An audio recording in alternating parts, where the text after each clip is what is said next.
Hello, we are so back. Guess who's back? It's us. It's us. Welcome to Dingle All the Way. I'm Lizzie, I'm Simon. and we are doing our first ever in-person recording. Ooh, we are literally in Leeds. We're literally live in Leeds.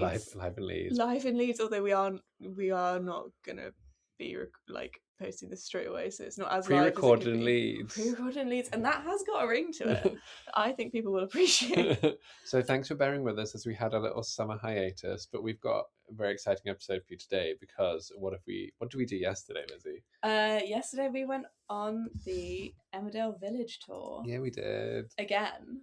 Again. Simon very kindly got me and himself tickets for the tour. And it was the Star Tour, so we did in fact meet a star, which we'll tell you all about later. More excitingly, we made a nemesis, which we'll also tell you about. I actually think that was maybe my highlight of the whole thing. But yeah, if you guys remember, which I had actually kind of forgotten, so it'd be impressive if you did, I first started watching Emmerdale because Simon was like, we should do the Emmerdale Village Tour, and we did it about 2 years ago, and I'd never seen Emmerdale before, so I watched a few episodes to like get to grips with it, and the rest is history. We never looked back. Because at that point I hadn't watched it for like 6 years, but I was straight back in.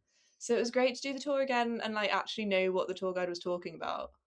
Yeah, so it was very similar to last time, unsurprisingly. Same anecdotes. Same jokes, same, unfortunately. Yeah, different tour guide. Told by a very different person. I think it was Kim last time, maybe. Kim Tate. It was Kim Tate. I was trying to... It wasn't Kim. I think her name was like Sarah or Rachel or something. Well, whatever her name was, she was great. We loved her. And this guy, I think, was moments from killing. He did yell at you for walking on the grass, but he had expressly asked everybody about 3 times not to walk on the grass. And in my defence, he pointed out where Layla's grave was. I needed to go and pay homage, but I had to pay homage from a distance. You had to pay homage from a pathway quite a long way from Layla's grave where you could only see the back of it. Yeah, and it's not what she'd have wanted. It's not what she would have wanted at all, but it is what happened. Yeah. But strangely enough, that tour guide who yelled at you was not the nemesis that we made. No, he was just a passing hater, I suppose. Passing fancy. So yeah, we will maybe mention the tour more, but the main thing is this gentleman. So it started when we were in this like a cafe gift shop a little bit before you go into the tour proper, where you can buy little souvenirs and stuff. We didn't because we had already been to buy the fake souvenirs in Eschalt. But he and his partner had bought some peanut brittle branded with Emmerdale. I don't know why I'm telling the story. We're going to end up telling the story the wrong way around. You can tell my bit, I'll tell your bit. Anyway, Lizzie just said like, "Oh, what makes it Emmerdale?" Just trying to be a bit chatty because we'd already asked if we could sit next to them, and they were fine with that. And he was like, "Oh, I don't know," and then moved the peanut brittle away from us. And I think that was his villain origin story. It sounds innocuous, but that's where it all started. I don't know if he maybe thought I was making fun of him or making fun of Emmerdale or something, because I was like, oh, I love that that's just peanut brittle, but they put the word Emmerdale on it. I wonder maybe Kerry sort of like packaged it up in the distribution centre, and he didn't laugh. No, and then he moved it away from me, and his partner was like, "Yeah, get it out of the sun." It's like, it's not about the sun; it's about me. His partner was certainly trying to pacify the situation, and we applaud a peaceful king. But so that was part 1. Part 1. Do you want to take over part 2? Yeah, part 2 was we were walking down the lane, and they had set up for something that we're not allowed to tell you about. Because it's a trade secret, I guess. Yeah, that's quite exciting. So we saw evidence of an event, but we can say no more. Yeah, what can we say? We can say there's bunting, because that does not narrow it down at all. Yeah. There's bunting at every single... Or maybe I've given the game away. But we have been cautioned, like he said, don't put photos of this on social media. And we'd also been told throughout the whole tour, don't take video. Hence, we had plans to do like live video from the village, but we weren't allowed to. We're not allowed to. Anyway, Simon has his phone out and is taking a photo, and the same peanut brittle gentleman comes up behind him and says, "Stop taking that video or I'm going to report you." And I was so taken aback. I was like, what's happening? Where are we? Like, and I was like, well, I'm just taking photos. Photos are alive. And he sort of had gone by then. So it was all very dizzying, but I found it hilarious because who's this like tall Karen who suddenly is like desperate to prevent video being taken? It was incredible. It was like he was secret police. So that was something. I just remembered actually, back to the peanut brittle. I know this is no longer chronological, but you said, well, it's just as well Jacob isn't here because he does have a deathly allergy. I did. And maybe he didn't realise we meant the character Jacob who's fictional. Maybe he thought I was Karening them having peanut in public. Maybe he was like, you're going to report me for my allergens, so I'm going to report you for your videos. Oh my gosh, it all adds up. Part 3 of the Nemesis story, and again, I hope this is what you were hoping for as a feedback on the tour, is he and his partner were having a little photo. I think it was outside the church. We're taking a selfie. Taking a selfie, and Lizzie kindly was like, "Oh, would you like me to take that photo for you?" And then not a millisecond passed without him saying, "No, thank you." And we kept walking. We turned around, maybe 20 seconds later, another woman was taking a photograph of them outside the church. Clearly she'd offered, and that offer had been accepted. So we don't know what we did. We don't know how we got here. Maybe he's listening. Look, peanut brittle guy, we meant nothing by it. I do hope you've recovered from your severe sunburn. that might have put him in a bad mood. That was unfair. It's not his fault. People get sunburned. I get sunburned every year.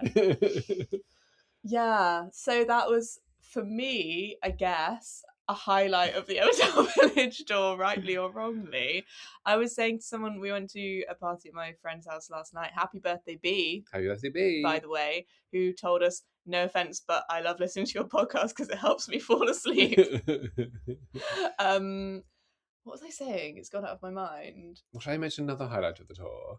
Which, whilst it comes back to you, so 2 years ago, you could go onto the bridge where Leanne fell to her death. It's not a very big drop, so you wouldn't murder someone by pushing someone off it.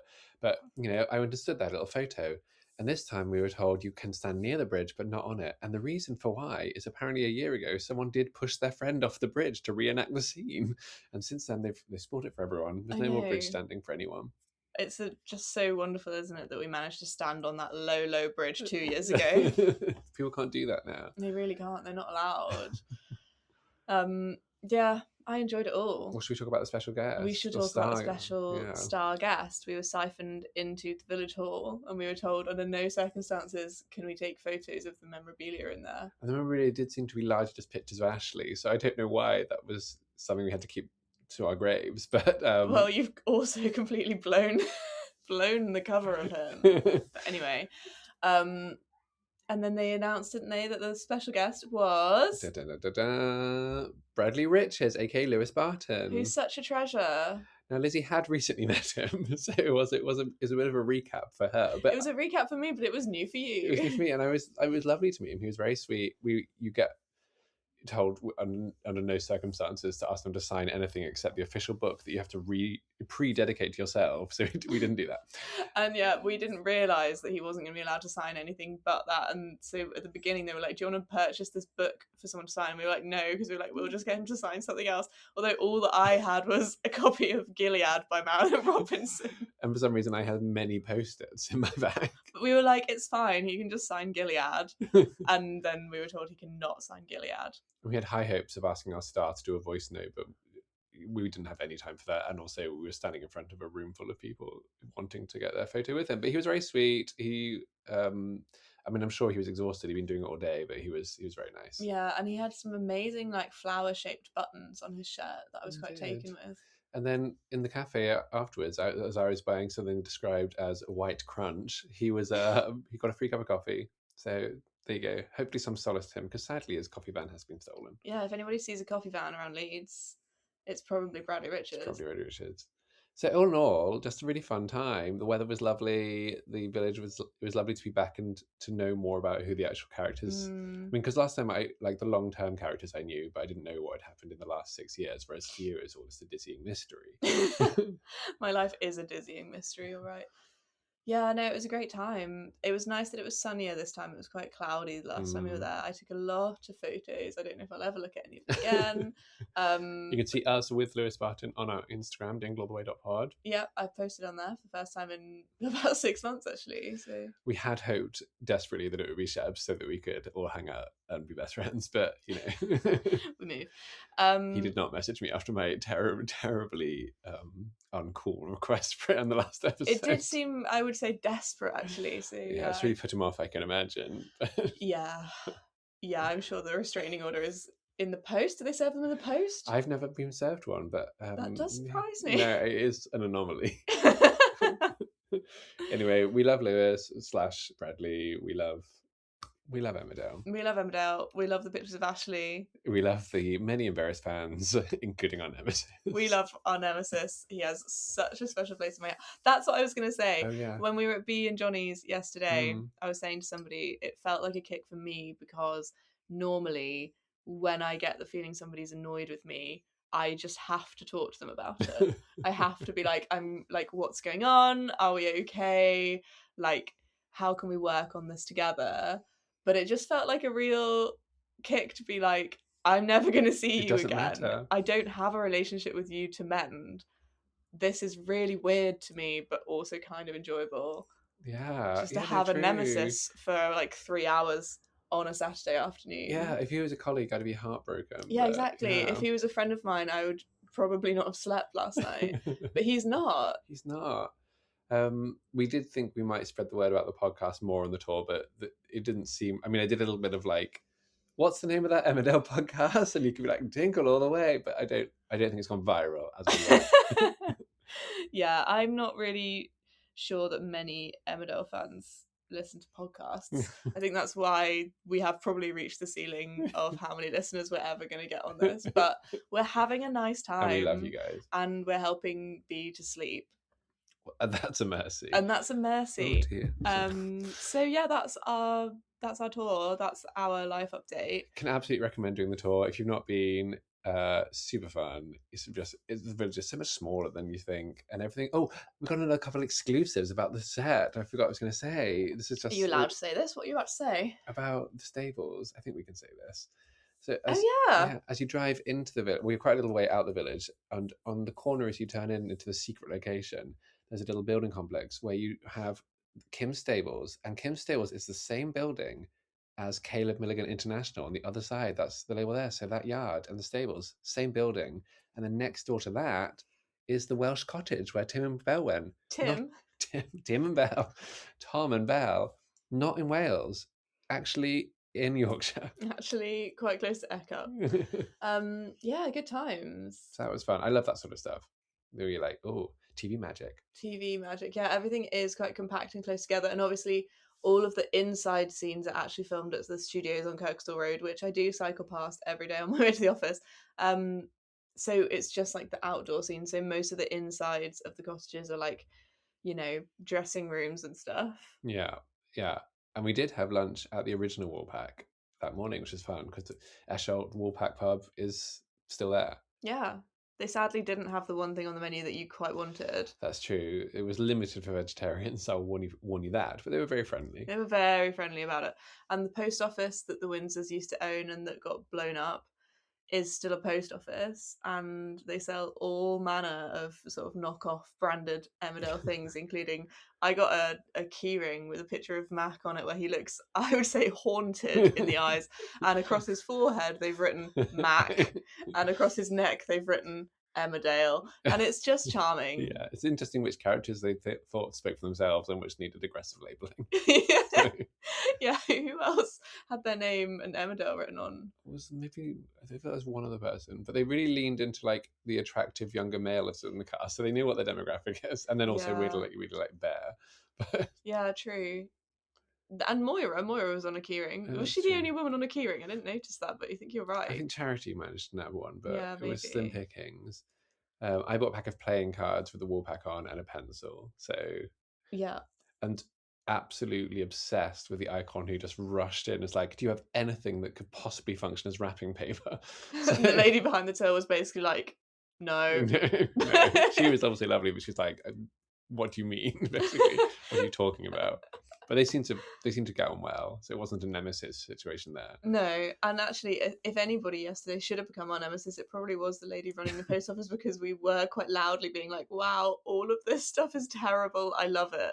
But yeah, she seemed to like us, so it's no accounting for taste. I bought 2 lighters that say a gift from Emmerdale on them. And I don't even really smoke. I just think they're very charming. Yeah. So yeah, it was a good day out, and that's that. That's as much as you need to know. Happy St. Swithin's Day. Oh, to you too. So we have.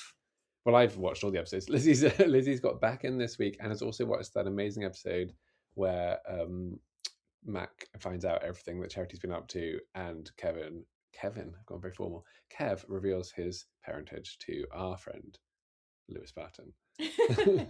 Yeah, I tried to catch up all the way from whenever it was that we paused the podcast until now, and then found it an unmanageable burden in my life.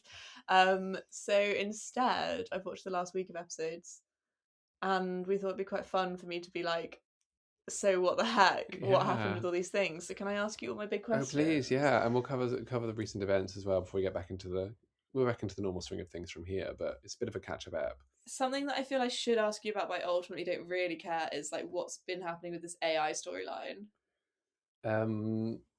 What AI storyline? Wasn't there something about Archie and like a deep fake and Kerry or something? Yeah, we saw more of Archie, and Archie ages 10 years every time he's on screen. I remember you saying that last time. And it's so true. So he has got incredible AI skills, and that he's able to fake Steph's voice without any files or any evidence. Unusual. So I assume it was Georgie did a little record or something. So yeah, Caleb got a phone call saying like, "Dad, I need £3,000 or something," which he just wired to her. Classic. Do people still wire things? Western Union. And Kerry found out, and Pollard found out, and Kerry got in on it because she was like, "Okay, you can do it one more time, but I want to buy a handbag." Or something. And then I forget how Caleb worked out. It was it's because when they were on the call and it was going through, like, apparently anything they said would automatically be transmitted to him in Steph's voice. She referenced how Laurel and Ross had been together or something, and they were like, "Well, AI scammers don't know the ins and outs of, so to speak, of the Emmerdale dalliances, so therefore it must be someone local." And then Archie tried to suggest that maybe they'd gather this information from social media, as though someone was just live tweeting Laurel's affairs, but or indeed Ross's, both of whom are profligate in that department. So yeah, they eventually worked out it was Archie, and then Caleb was, for some reason, decided not to tell the police. It was also like, £3,000 is a lot of money to lose, but it's not like career-ending amounts of money to lose for Caleb Milligan International. No, presumably he's got plenty in the bank, but it's probably more of a principal thing than anything else. Yeah, I guess so. And that somehow led to Kerry, Caleb, and Billy running like a sweatshop. What? Well, not quite. They wanted to like sell knockoff shoes and things. And then I don't know if this is going to develop into anything, but one of these shoes had a label in it that said "Help Me" on it. Oh. And they were like, "Oh, we can't use them anymore because they're a sweatshop." And Bear found out, and he was all like, "I was modern slavery." So instead, Cammy wandered in and was like, "Oh, do you want to get I don't know about cars, some sort of pipe or some sort of branded pipe?" A branded pipe? It might not be pipe. Let's say catalytic converter. That's a car thing. Yeah, that's a car thing. I don't think it was that, but it was like, you can either get the one that's branded with like, I know catalytic converters are ours, or you can get the off-brand one. And they were like, "Oh, they're the same thing, it doesn't matter." And then Caleb was like, "Oh, so what you're saying is when they make designer clothing, it's all the same, but some of them have brands on and some of them don't," which I don't think is how designer clothes work. So, but so they've now got a business model where they just sew like the word Prada into other gloves or something. I don't know. So that's something they're into now. Okay, and that's still going on? I think so. Every now and then Kerry mentions it. I think Billy dropped out because he didn't want to go to prison. I do see that, yeah. And I think he referenced having been to prison, so I guess he has been to prison in the past. I don't know why or when. Do you really think that selling sort of knockoff handbags is worthy of jail time in our justice system? Well, I mean, it depends, doesn't it? I suppose if you are the people running the slave sweatshops, then maybe. Yeah. But It does seem like just Billy sewing a label into a handbag wouldn't send him straight down, but maybe if he's done time before, they will be less lenient. yeah. And actually that leads into my next question, which was, how did Billy and Gabby get together? Oh, well, I don't think watching the show would help you understand that. Oh. It was very sudden. So she was talking about her health kick or something, which is clearly a developing storyline. Yeah. And he said something about being fit, and she's like, "Oh, you are really fit," or something, and that was the end. And they were like, "Well, I guess you think I'm fit. I think you're fit." He originally was like, "No, we shouldn't, because you live with my children." That is confusing, I guess. Shortly afterwards, she unbuttoned her blouse or something, and I think I made that up. But he was all like, "Actually, you're right. I do fancy you. Why not?" And then Dawn has been getting a bit jealous about him. Yeah, well, I saw a glimmer of that this week, especially when Yeah. Clemmy found out. Yeah, and presumably had to pass it on to all the other children as they tend to. As is the way in that She's family. the spokesperson for new news. Wow. So I'm quite pro it. It's nice Billy's had a bit more screen time, which is nice. Yeah, and I think Billy and Gabby are two characters who like are fairly normal and deserve a nice normal life compared to, you know, most people that are pretty unhinged. And I did write down Billy and Gabby 0 to 100 because it was like suddenly we're a long-time commitment. Wow. And you've probably picked up that there's some sort of like disordered eating thing going on with Gabby. So far it's just her like seeing what she can do with a beetroot, but also inflicting that on Thomas of like not letting him go to that party if there was like sugar there, kind of thing. She's redone the menu at the Hide, Hop. Hide. I can never remember what it's called. And she was going to do the wedding food. Was that before you watched? I think they mentioned the fact that she wasn't doing the wedding food anymore. Yeah, they had a little tasting for some reason in like the middle of a working day in the cabin, where Kim and Joe and Dawn rocked up, and they were like, "Tofu, gross," and that was sort of the end of it. Yeah, I do get that. If it's your wedding, no offense, I know you're a vegetarian. I am a vegetarian, and I have been to a vegetarian wedding, and that was quite nice. That must have been quite nice for you to just be like, everything here is also for me. Yeah, it was. Yeah, include your vegetarian friends, people. That if we take nothing else from this, but I will say, I mean, I'm not a healthy eating vegetarian. I'm just a vegetarian because cheesecake is already vegetarian. I don't need you to make it with beetroot. Yeah, that is true. Last night we had a takeaway from somewhere called Pure Vegetarian Delight. It was pure. It was vegetarian. It was delightful. Just like yourself. Thank you. So yeah, I can recommend that. It's at the end of my road. Maybe I won't now tell you where it is because then you'll know where I live. But... That's true. I mean, I think people can really piece things together at that point. Something I would also really like to know: when and how did Dr. Todd finally leave the village? Because I watched episodes where she was like, "I'm going to Sheffield now, bye," but then she came back and was like around and well, after the episode where Charity told Mac everything, she did go to the police and they did go and arrest Dr. Todd. Okay, great. But then they released her because they didn't have enough evidence, even though they did all the DNA stuff, and she claimed it was consensual. Mac went to go and yell at her, and she did lots of like, "Your wife lies all the time," manipulation. I think Max still believes her, but then we had a little flash forward to Dr. Todd dead in a pile of blood. Oh my word! Pile of blood? Pool of blood. Just an enormous pile of blood. Pile of blood. So that was a little flash forward. Initially I thought it was happening then, and I was quite confused, but it was a flash forward. Okay. So at some point we're getting a Dr. Todd murder mystery. Oh, that's fun. But at the moment I think she's just busying herself somewhere else. Somewhere in Sheffield. Yeah. Yeah. Twos and fro's. And God bless her, because Sheffield... Actually, anybody I know who's ever lived in Sheffield loves it, but every time I visit, I just don't get the hype. I've only been once and I did find it surprisingly bland. Yeah, I think that's where I'm at. I'm like, there's nothing actively wrong with this place. I just don't get why everyone's obsessed with it. I didn't know they were. Well, if you've ever met anybody who's lived there, they'll tell you how amazing Sheffield is. And you think, what? Like it. Yeah, there we go. Well, Dr. Todd apparently she's never not moving house, bless her. That's all she ever does.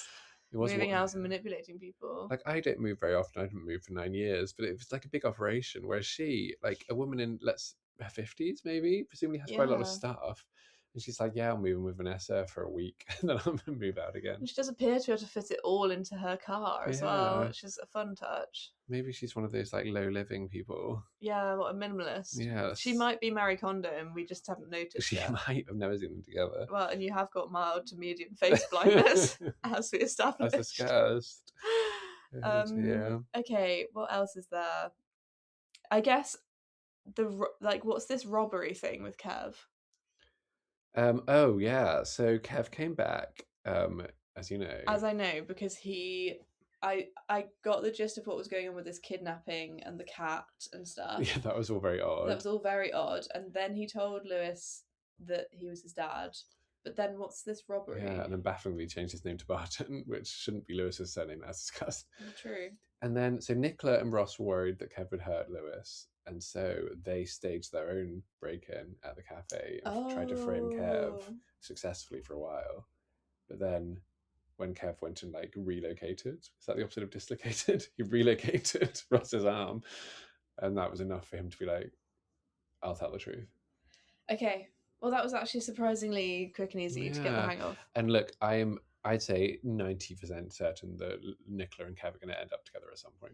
Yeah, I think they have got that sort of like bickeriness going on, and there have been rumours that Jimmy's getting axed, which is crazy to me. And we can say from the graveyard, currently no freshly dug graves. No freshly dug graves. Because last time we went, there was a freshly dug grave, and they'd removed the name so we couldn't know who it was, and it turns out it was Ethan, a name which would have meant nothing to either of us. In many ways means nothing to us now. Yeah.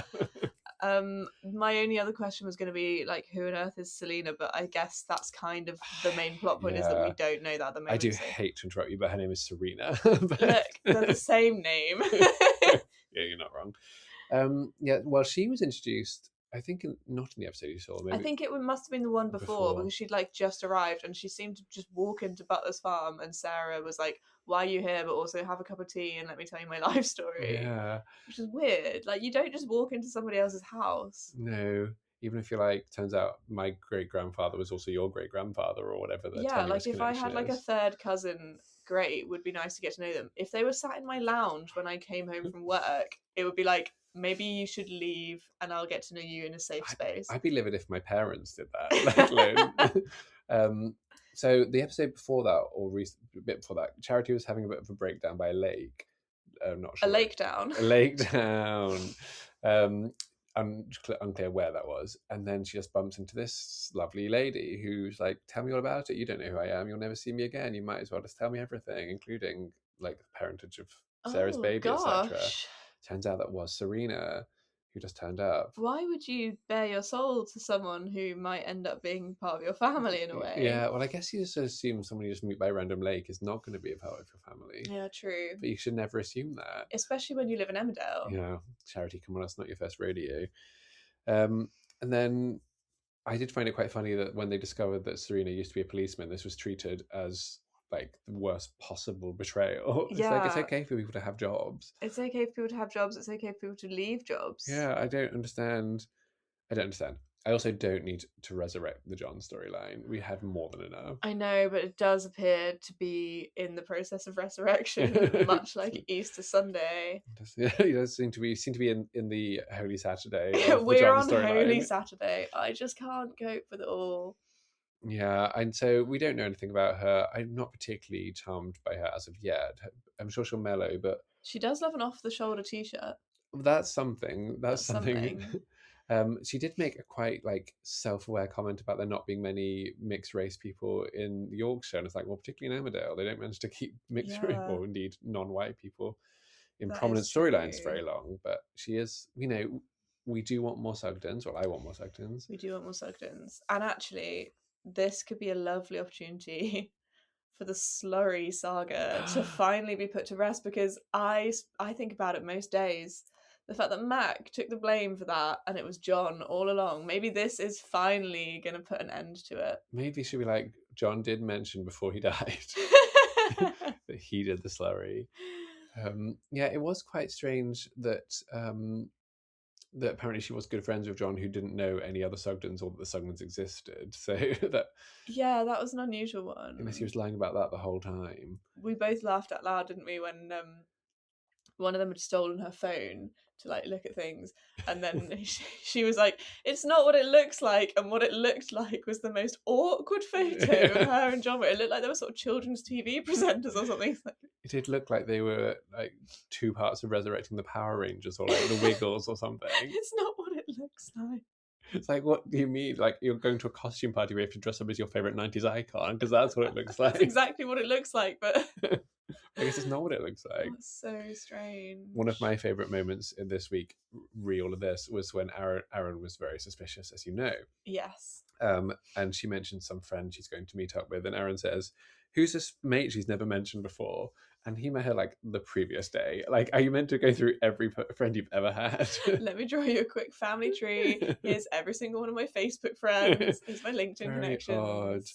And I would like Aaron to be slightly less grumpy with his husband occasionally. Yeah, he does seem to not be in a great way, although he does look great at the moment. He's had a glow up. Yeah, We know looking that Danny Miller has been great. like in boot camp or whatever, and he looked great. Yeah, so well done, Danny Miller, I guess. Yeah. But when you've come back from a month away because you're filming Celebrity Apprentice, at least give your husband a peck on the cheek. Don't like Yeah. immediately be like, "Are you an idiot?" Yeah, it's quite a lot of things to navigate, isn't it? It's an awful lot going on. And I mean, do we care about Serena? Not yet, I would say. No, and I think we probably will find out that she's in some way a double agent. It's just crazy to me that they trust her because, like, they trusted John. But it's also crazy to me that they're like, oh, the last time we had a Sugden turn up, he turned out to be like a serial killer. It's like, well, the only thing they've got in common is a surname. Like, you can't just assume everyone who turns up is a serial killer. That's true. Find somewhere between blindly trusting people and assuming they're a serial killer, please. Yeah, it's a middle ground that most of us managed to strike, but like, I met a lot of your friends last night, and none of them would I like have given my internet passwords to on site, but also I wasn't like, have they killed today? But if you had to put a finger on which one of them is most likely to have killed today. Oh, I mean, it wasn't a new person, but I love Joe, but he could have killed. He could have killed. He's got that passionate look in his eyes. And he might have forgotten he'd done it. Yeah, so true. Okay.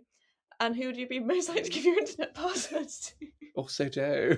Oh, that's so sweet. I'll let him know. Yeah, he's presumably listening. Yeah, true. He's probably fallen asleep by now. Do you have any more questions? I think that was it. Oh, wow. Okay. Well, maybe I should have done, but I don't. Kyle is the firebug. Do you know that? I knew that, but what happened to the end of that? Oh, Graham became like a mentor to him. I think I saw some of that, yeah. Kane got upset about it. Kyle set fire to another barn, and then the dog was in there, so they rushed the dog to the vet. And the dog got cancer. That's how they discovered the dog had cancer, by doing various tests. A bit like I discovered my cat had kidney disease when he went blind, so that really hit home. Thank you for sharing. Thank you. He's not blind anymore. So there was quite some moving scenes of Kane being like, "My dad loved this dog," and the dog being like, "What's going on?" And I'm terribly sorry to say that we saw Piper on screen again. Oh, we all were so glad when that dog died, and then it turned out it was just a ruse. Yeah, yeah. There's the one good thing Tom did was to dispose of that dog. We are kidding. We don't think even ugly dogs should die. But apparently Piper was mourning the lack of, I want to say Monty. Yeah. I don't think they've ever been on screen together before, but Piper did also seem quite confused to be there. I can't remember anything we were saying, sorry. It's all just... Kane's had an endless loop of the same talk about your feelings, don't talk about your feelings I just feel like that's been his plotline for the last year. It's been like learning he should talk about his feelings and then forgetting, and then the next week doing something else. Yeah, so, well, should we talk a bit about the special episode you watched? Guys, I know this was a while ago, but it was such a good episode. So the one, as I say, where Mac finds out, and maybe my favourite scene ever. Wow. When Kev comes in and sings Papa Don't Preach. No, he sang Papa Don't Preach this week, which is great. He sang Father and Son, which they referred to as being by Boyzone, which is a kick in the teeth to Yusuf Islam, who originally recorded that. That is quite gutting.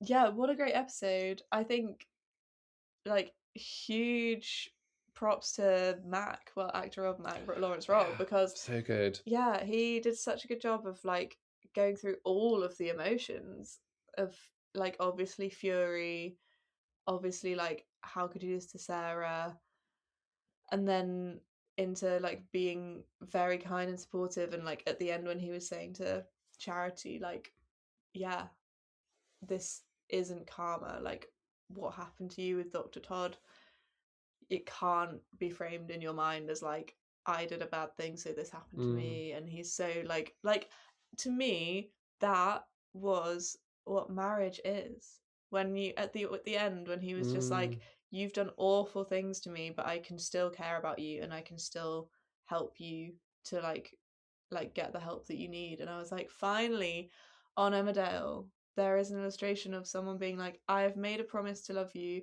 and it's really hard right now, but I am just going to choose to do it and to do things that like put you first, even though you've really hurt me. Yeah, I love that they are staying together. I mean, it is maybe ridiculous, but it's also we've got such nuance in the story, and it helps that both Emma Atkins and Lawrence Robb are really good actors. I don't think Lawrence Robb's had much to do since The Bunker in terms of like showing that. And it's hard They gave him a bit of a break post-bunk. Post-bunk, and it is quite hard to realistically act being trapped in a bunker. But this one, he did. Yeah, I was so impressed by the nuance he brought to it. But considering what a ridiculous soapy storyline it is, those scenes didn't feel like stupid soap. I was unsettled when someone on Reddit did point out that Sarah is currently breastfeeding her aunt. And it's like, that's quite tricky. When you phrase it like that, that's a hard one. That's a hard pill to swallow. But yeah, we obviously all knew at some point the truth would come out. I sort of assumed it might all come out to everyone, but I quite like that Mac knows first, and that Charity told him he didn't find out in some absurd way. So yeah, I thought it was really well done, really interesting scenes, and you could really see Mac trying to balance like this huge betrayal and his wife being raped at the same time, of like, how do I care for you whilst also being angry with you? Yeah, I thought they did such a good job. I don't want to sort of detract from that. Sure. But something that did distract me almost the entire way through was that Charity was wearing that jumper that my friend Philip said looked like it had like toilet roll just unravelling across it. Because she's unravelling. And maybe it is because she's unravelling and there is some sort of, deep meaning in that. But I just kept thinking about the toilet roll. Well, I'm sorry that took you out of the moment. I'm sorry for taking us out of this moment. The other part of the episode was, as mentioned, Kev coming and thinking the best way to tell Lewis that he is his biological father is by singing father and son to him. Yeah. And what made that scene to me was Ross's facial expressions, which were incredible. Like, Lewis's facial expressions were pretty good, but Ross was fantastic. Yeah. He's so good. And like his facial expressions also when Kev was like popping a dislocated shoulder back in. It's just wonderful. He's so good. I love him. And during the kidnap, when he was like taking the blame for it and looked so sad that Lewis was rejecting him, he just is so expressive, and and it tears at the old heartstrings. He is fantastic, and we love him. We love him. I also love during Kev's song where he got to the line "Find a girl, settle down," where he just did a like grimace. A girl. And before that, when Vinny was like, "I thought you were gay," and he was like, "Well, this is a teachable moment for you." Yeah, I was gonna say that. That's good because we have said on Emmerdale before, everyone is either gay or straight, and they don't really care for bisexuals. They kept the bisexual king, I guess. Yeah. So that was a good thing. Yeah. Oh, that just. I don't think I've ever rewatched a scene in Emmerdale straight away, but I was like, I need to watch all of this again. I need to put myself through that one more time. I loved it. And I mean, we all remember, of course, his karaoke scene, and I think the actor would love not to be singing lines anymore, but that's his thing now. I don't know. Maybe it's something that he's into. Maybe it is. Oh dear. So yeah, he brought his lemon drizzt van back to the village. Yeah, I missed that whole thing, but I did hear about it.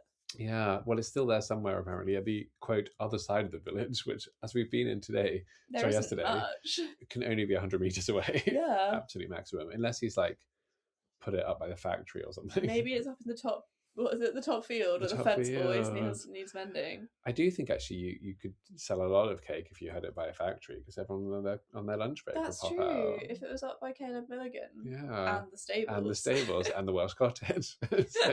If it was in Wales, it would do really well. And it's called a slice of Kev in, which it's a pun that doesn't really work if you say it out loud, because Kevin is also his name. So. Yeah, a slice of Kevin. I don't want a slice of Kevin. Yeah, that's okay, I think.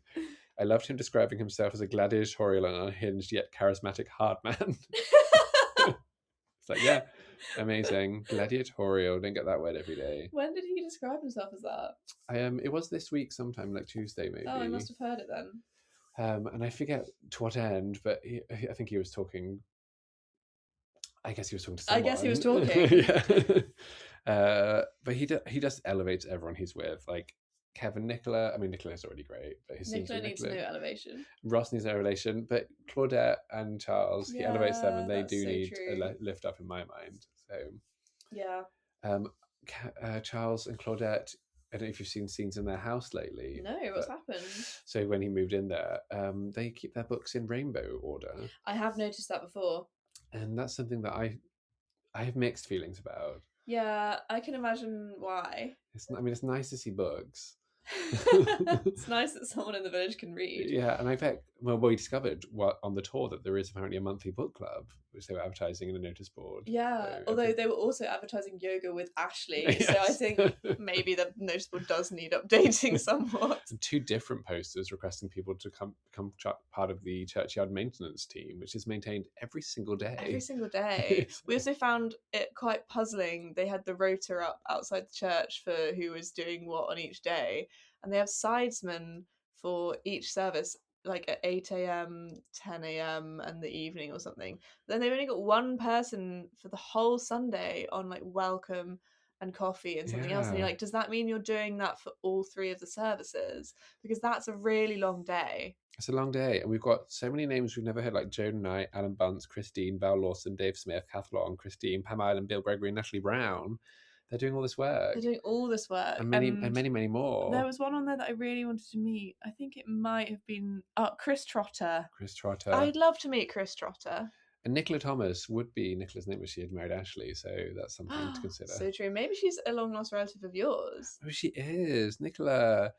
So we don't often see people in this church, and heaven knows where they're coming from, but apparently it's got 3 services a day. And I will say, as someone whose dad worked in rural ministry and who lives in a village, my church in Emmerdale Village has 1 morning service a month and 1 evening service a month. We're certainly not managing 3 services every Sunday in a small village. It is impressive, and also quite strange to me that the one area of service that anybody in the congregation is really committing to is being a sidesman, which I can't even remember what that involves. It's been so long since I've been in an Anglican church. Don't you just sort of sit at the sides? Well, you just hand people hymn books when they come in, really. Okay. Doesn't feel like you need someone to do it, or you can just pile them up. Yeah, I know. Can't you just put them on the shelf and you can get your own on the way in? Yeah, it's not very welcoming, but there is a separate welcome team. But there's a separate welcome team, so it's fine. I think they can probably just stop having the sidesmen. That could be a real weight off their mind, because those people have run ragged. Yeah.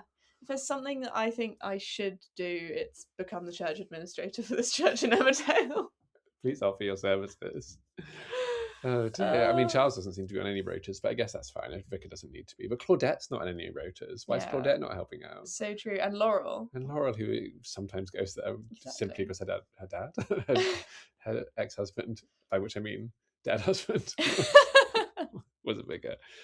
He was ex-husband until towards the end of his story, when they got back together just because they wanted her to do the heavy lifting of the dementia storyline. And didn't she also sleep with Charles at some point? Oh, she did. I think just when we started watching, maybe. Yeah.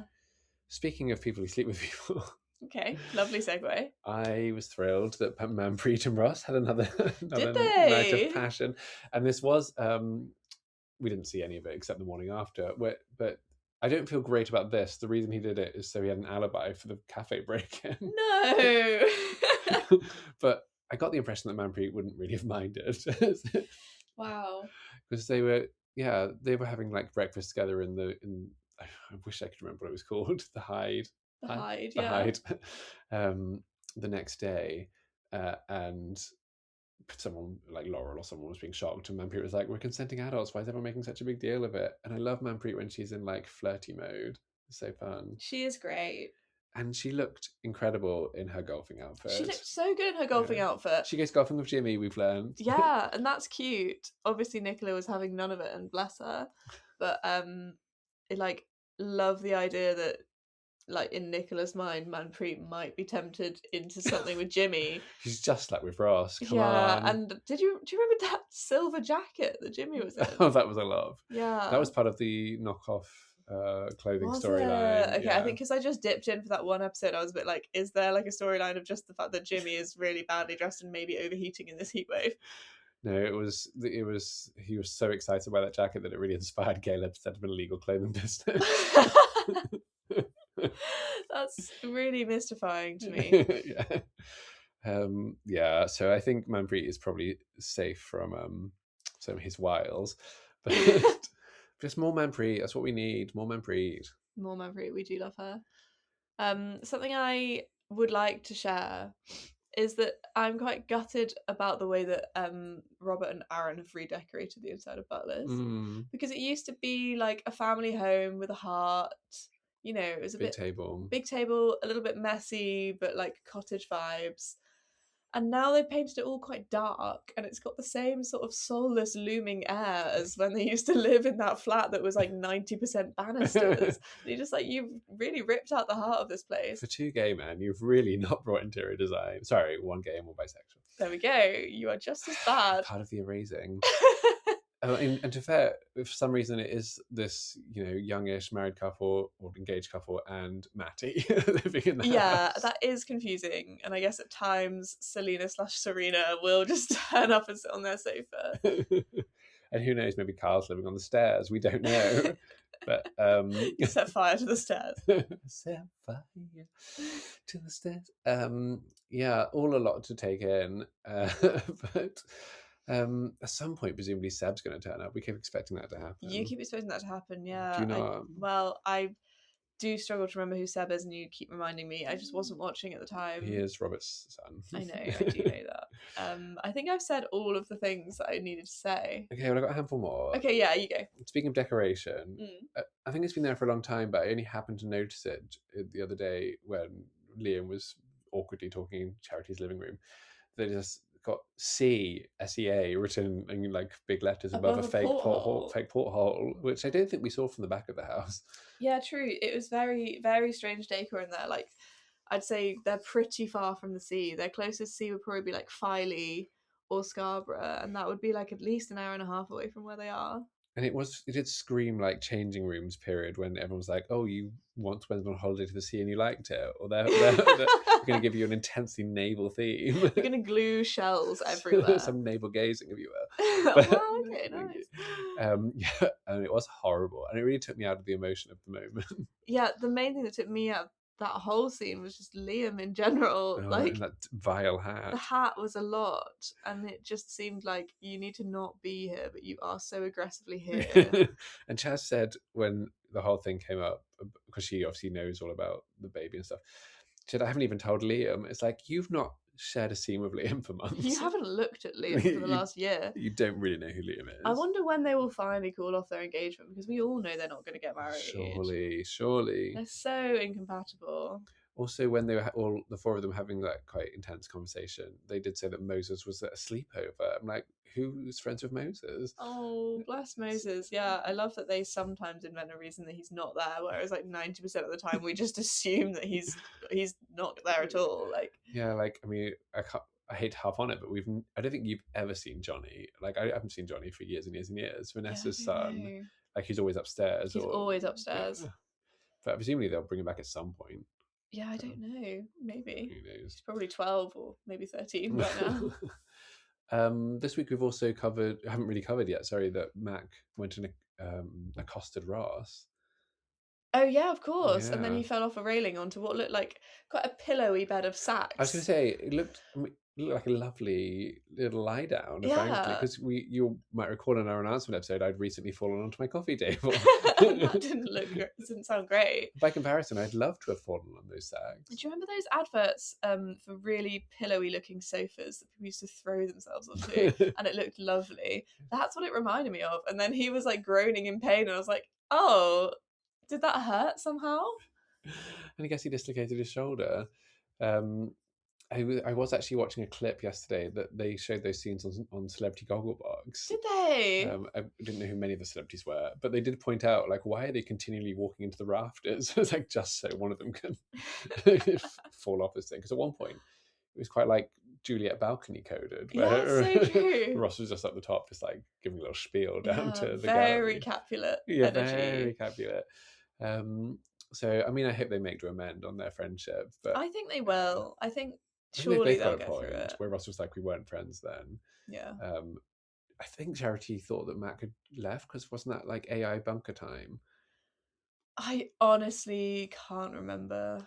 I think John had sent that note being like, I'm leaving you forever, bye, love Mac. But maybe... I don't know. When she told him about it, she was like, we just had that huge row.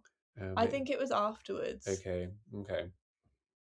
Well, I mean, it wasn't great. You shouldn't have an affair. And I do hate it when people are like, well, I wasn't in a marriage. It's like, if you sleep with a married person, you are as much to blame as the person who is in the marriage, in my opinion. Okay. Hot take from Simon. That's my hot take. As long as you know, obviously. Yeah. If they haven't told you, it's not I mean, your fault. I haven't ever thought about it, so I'm not in a position to agree or disagree with you. But yeah. Either way, not great. And at some point, Sarah and Jacob are presumably going to find out. So that's going to be a hot time. No. I think it's gonna not be a hot time at all. I'm so intrigued to know what happened to that baby, but it might be like that episode of The Simpsons where they discover that Seymour is not really his mum's biological son, and at the end they're just like, let's just never think about this again or refer to it, and then just be like, have the baby, move on. Yeah, I think that's probably actually genuinely the most likely. Raise your aunt. Like, raise your aunt, enjoy it. Yeah. Like, this is what you always wanted.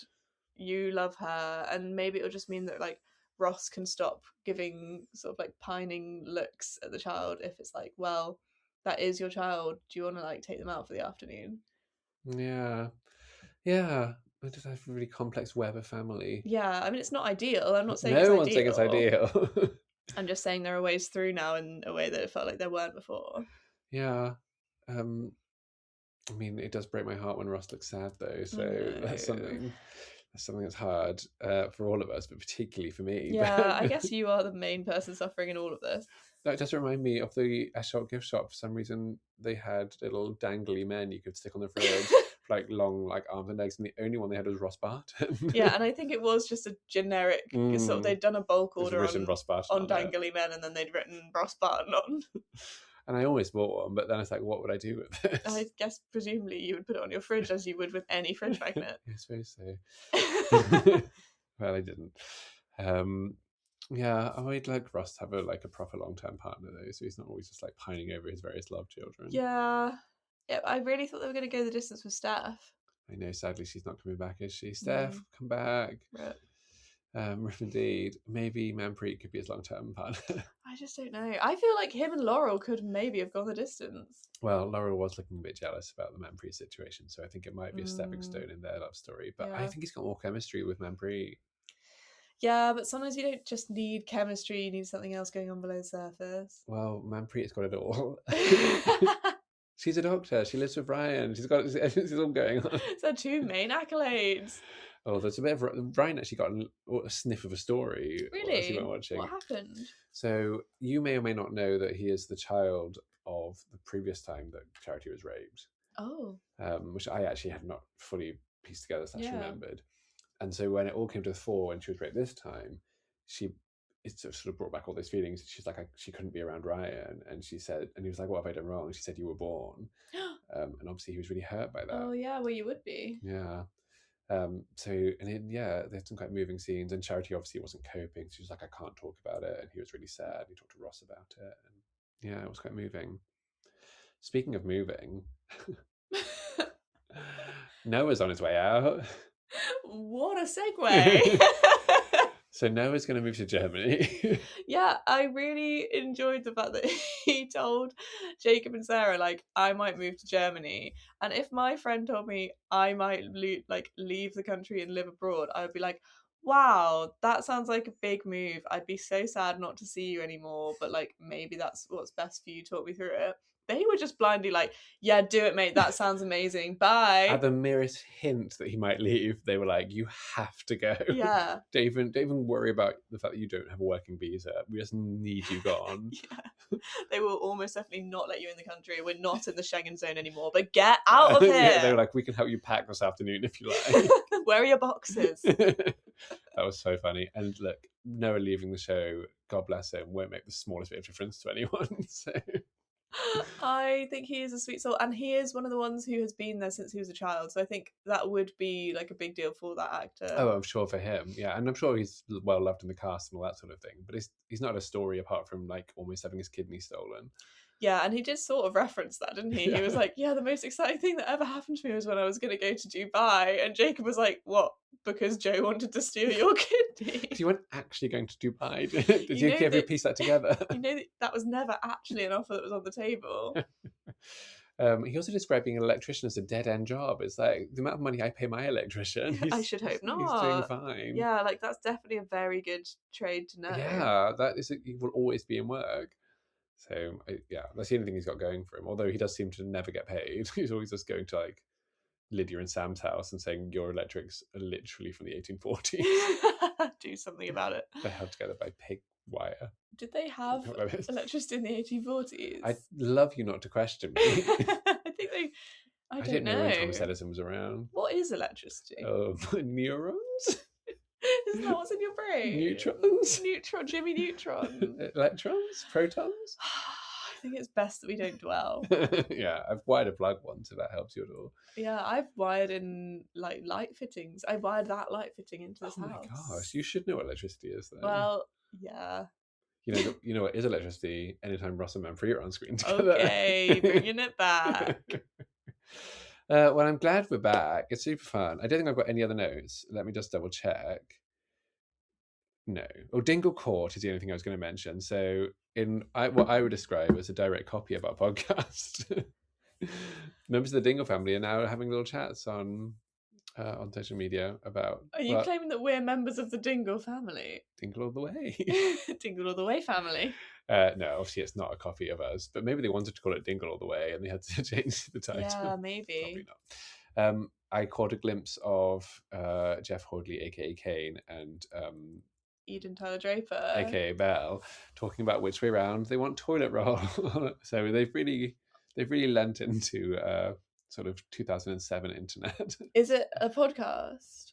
Everything's a podcast now, isn't it? Yeah. They just sort of sat with podcast mics at the table in Sam and Lydia's house. Oh, fair. So I don't think they're releasing it on like audio. It's just on Facebook clips. But maybe it's the whole thing. And different members of the Dingle family will turn up. And you know what that means? We might get Cammy because he's an honorary Dingle. So true. And we'll hopefully get Lydia because I love her. Can you imagine Cammy and Lydia talking about stuff? Oh, that'd be so nice. It'll be made for us. It is a shame that in all the time since Cammy had a very deep heart-to-heart about his family issues, which I thought was amazing, those scenes. He was so good and they were so moving and it's never been mentioned since. It's like, guys, why did we say, I think expressly for us, that we were finally getting a Cammy storyline?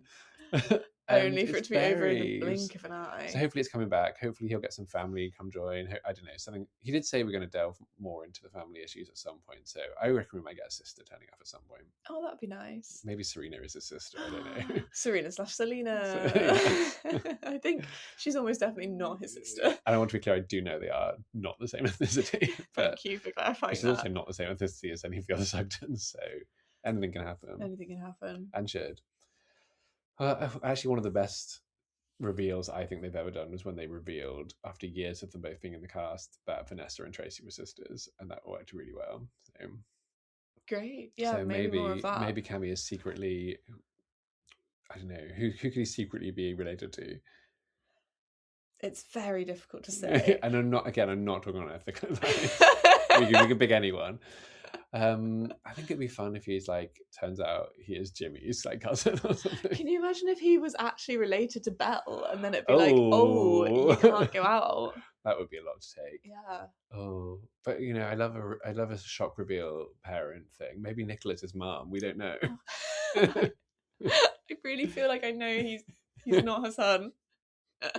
Maybe Nicholas's aunt. I can see that a bit more.